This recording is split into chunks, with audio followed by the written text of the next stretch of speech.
هل أتاك حديث الغاشية وجوه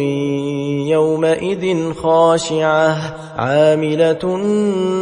ناصبة تصلى نارا حامية تسقى من عين آنية ليس لهم طعام إلا من ضريع لا يسمن ولا يغني من جوع وجوه يومئذ ناعمة لسعيها راضية في جنة عالية لا تسمع فيها لاغية فيها عين جارية فيها سرر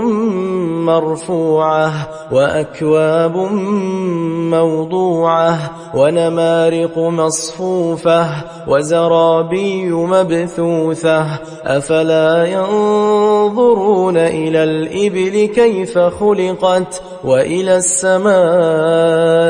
كيف رفعت وإلى الجبال كيف نصبت وإلى الأرض كيف سطحت فذكر إنما أنت مذكر لست عليهم بمسيطر إلا من تولى وكفر فيعذبه الله العذاب الأكبر إن إلينا إيابهم ثم إن علينا حسابهم